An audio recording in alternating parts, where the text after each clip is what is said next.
We have seen one estimate that says it would cost $88 billion to deport 1 million people a year. I don't know if that's accurate or not. Is that what American taxpayers should expect? What price do you put on national security? Is that worth it? Is there a way to carry out mass deportation without separating families? Of course there is. Families can be deported together. What's up, guys? Welcome back to the channel. Welcome to another video. The title of this clip says, Trump's border czar humiliates Ocasio-Cortez and entire Democrats at hearing. So this is your new border czar, guys. This is the guy that was appointed by Trump, I believe, yesterday. So let's watch this clip together. But before we do, hit the like button down below. It really helps the channel out. And of course, if you're brand new, consider hitting the subscribe button. And stay to the end. We're going to get into the comment section. Thank you, Mr. Chair. Earlier, my colleague from Maryland, Mr. Raskin, asked the panel how many people here believe that child separation is an effective policy in deterrence. And no one on the panel raised their hand. I just wanted to note that for the record, Mr. Chair. I wanted to ask a question from Professor Mukherjee. Is the United States violating or violated human rights agreements set by the United Nations in a family separation policy? Yes. International law is clear that family unity should be prioritized. So we, as members of the United Nations, signed on into an international human rights agreement saying very clearly that family separation is a violation of international human rights, and then we pursued a policy that violates human rights. You know, Mr. Chair, I was looking, how did we get to this point? How did we get to this point where we take children out of mothers' and fathers' arms? And, you know, it dated back, family separation in the way that we have seen it, where we take children away from their parents without due process, began last year under Secretary Kirstjen Nielsen, but I had to dig further. And our staff dug further. But where did this start within the administration? She implemented it. And we found a memo. It dates back to April 23rd of 2018, where there was an official recommendation to, quote, pursue prosecution of all amenable adults who cross our border, quote, illegally, even though this applied to legal asylum seekers in practice, including those presenting with a family unit between ports of entry in coordination with DOJ. Here is the memo that I would like to submit to the congressional record. What is the date of that? It is the memorandum for the Secretary from Homeland Security. Date? April 23rd, 2018, subject increasing prosecutions of immigration violations. Without objection. And so I looked at this memo, and it seems like this is the source of it. And it seems as though, Mr. Homan, that you are the author. It says here from yourself, Kevin Michalinen, and Francis Cisna. Is this correct? Did you sign the memo? I'd have to see what you... Give her a... I'd be happy to provide it. And we'll provide it over, but I would like to note that here it says the official recommendation. There were 3 different options presented. The third included the option for family separation. This initiative would pursue prosecution of all amenable adults, including those presenting with a family unit. Mr. Homan, your name. All that memo is saying is that even if you show up to the border as a family, you're still going to go through the process. That's what that's saying. You're going to get prosecuted the same way if you come in through illegally. That's all that that's saying. Is on this. Is this correct? Yes, I signed that memo. So you are the author of the family separation policy? I am not the author of this memo.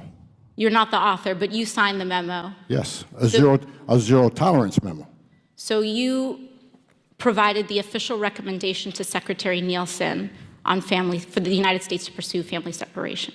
I gave Secretary Nielsen numerous recommendations on how to secure the border and save lives. But it says here that you gave her numerous options, but the recommendation was option 3, family separation. What I'm saying, this is not the only paper where we've given the Secretary numerous options to secure the border and save lives. And so the recommendation of the many that you recommended family separation, I recommend a zero tolerance. which includes family separation. Zero tolerance, meaning that these people cannot use having a family, having children with them as an excuse. That's what they tend to do, is they'll bring children with them, and sometimes you can't even verify if that's their own kids. But they use that as a loophole. And that's what he's saying. There's no tolerance. It doesn't matter how you get here. If you cross the border illegally, if you go outside of the port of entry, it doesn't matter if you came in with the family or not. You committed a crime. It's really that simple. I don't understand how they don't get this concept. Separation. The same as is with every U.S. citizen parent gets arrested when they're with a child. Zero tolerance was interpreted as the policy that separated children from their If I get arrested for DUI and I have a young child in the car, I'm going to be separated. When I was a police officer in New York and I arrested a father for domestic violence, I separated that father Mr. from his Holman, family. with all due respect, legal asylees are not charged with any crime. When you're into the country illegally, it's violation 8 United States Code 1325. Seeking asylum is legal. If you want to seek asylum and go through the port of entry, do it the legal way. The Attorney General of the United States has made that clear. Okay. Wow. Mr. Chair, the memo is submitted to the record for review. Very much. Mr. Jordan. Mr. Holman, the actions you took when you were director of ICE were entirely consistent with the law of the land, weren't they? Yes, when someone's prosecuted for a crime, the child can't go to jail with the parent. Yep. That happens to American families every day. Yeah, and if we, as you said, I think earlier, if we don't like the law, last time I checked, it's the folks sitting up here got to change it. Yeah. And you've offered, I think, no more than 4 times, 3 changes to the law that would help the situation. Is that right? Yes, sir. Maybe make it a 5th time. Can you say it a 5th time for this group? Just, because, again, we're the ones that have to change the law. So give us that recommendation a 5th time, the 3 things that we got to do. If we would close the loopholes in the TVPRA, where children in Central America are treated the same as children in Mexico, if we would change the Flores settlement agreement so we can actually detain families in family setting long enough to see a judge and plead their case, if we can change the rules of asylum so it makes more sense so 90% of the people don't pass the first interview and a lot fewer pass in front of a judge, those 3 things would make a big difference on the border and decrease the illegal entry. Because those 3 things go to the heart of the matter. They go to the incentive. Is that right? They go to incentive along with the other things, such as talking about abolishing ICE, having no detention, free education, Yeah. free medical care, citizenship for those who are here illegally. When you keep offering incentives for people to come, sanctuary cities, come to this country, you'll be protected from ICE. As long as you keep having this language, more people who are vulnerable people are going to keep trying to come. Those kind of statements made by Democrats in the United States Congress or in positions of influence in this country, they have an impact, don't they? They have a significant impact. When a member of Congress says abolish ICE, when another member of Congress says abolish DHS, when the Speaker of the House says walls are immoral, when the person who gave the State of the Union response to the President's State of the Union says she's okay with non-citizens voting, that all has an impact, doesn't it? Just like the laws that you're sworn to uphold and impact and do when you're the director of ICE. It has a significant impact, and if this would have been fixed years ago, we probably wouldn't have seen zero tolerance. We wouldn't see the conditions on the border today. But because the laws haven't been changed, because of the statements that have been made, there was a crisis. There is a crisis on the border. And that just didn't happen yesterday. No. Right? You think about this. There was a crisis. The administration asks for help. Democrats say it's contrived, it's manufactured, it's fake, it's not real. Then when the crisis, the real crisis, gets actually worse, the Democrats blame the administration for the very crisis they helped create by the things they said and the fact it won't change the law. But somehow, it's your problem. Crazy. Somehow, it's the president's problem. And we have Ms. Costello, who went down there, her team went down there and looked this all over as the Inspector General, said there's some concerns that she has, and the cause of the concerns they're trying to ascertain. Now, she also said agents are doing, I think your statement was, agents are doing their level best. Is that right, Ms. Costello? That's the experience of our inspectors. So the Inspector General goes down there with your team, and you conclude the agents, the people that Mr. Holman used to represent, are doing their darn best they can do, but they're overwhelmed. And then you also said in your statement, in your answers a few minutes ago, you're trying to ascertain the cause. Well, that's pretty simple to figure out the cause. It's the numbers. in October, 60,000 apprehensions and inadmissibles on the border, October of last year. You know what it was in May of this year? 144,000. We know the cause. They're all coming. And they're coming because things the other side's saying and the fact we won't change 3 fundamental things in the law. And it also might help, Mr. Holman, it also might help, because these are the ones that, these are apprehensions, these people presenting themselves at ports of entry. It also might help if we build a border security wall, right? Instead of having the Speaker of the House say they're immoral, even though there's one in her state, it might actually help if we built the border security wall that the American people voted this president in office to do. It might actually help if we did that. Would you agree, Mr. Holman? Absolutely. Every place they built a border barrier, every single place they built a border barrier, illegal immigration decreased. Yeah, it would help with some of the tragic things that we have heard about, tragic situations that we've heard about the last couple of days, this entire week in this committee, that no one wants to see happen. The young mother who lost her daughter, it's tragic. No one wants those, but if we did the things you're talking about, we could help avoid some of those kind of incidents from happening in the future. Is that right, Mr. Holman? Yeah, if I can respond and to that. You're the guy who has lived it, breathed it, felt it, managed it. You know more than, you have more expertise in this area than anyone in this room. Is that right? I believe so, but let me respond. So. Let me respond to the one child that died. It's tragic. Tragic. Sure is. But you know, as long as we're showing a lot of pictures, if I can have just 30 seconds. Here's a picture. Her name is Serenity. She was 9 months old, 9 months, raped and murdered by an illegal alien because of open borders policy. Here's Irana. She was 5 years old, raped repeatedly and murdered by an illegal alien. Here's Louise Solowin. She was 93, multiple rapes and murdered by an illegal alien. Here's a 16-year-old. Here's a law enforcement officer. I got hundreds of these in my desk drawer.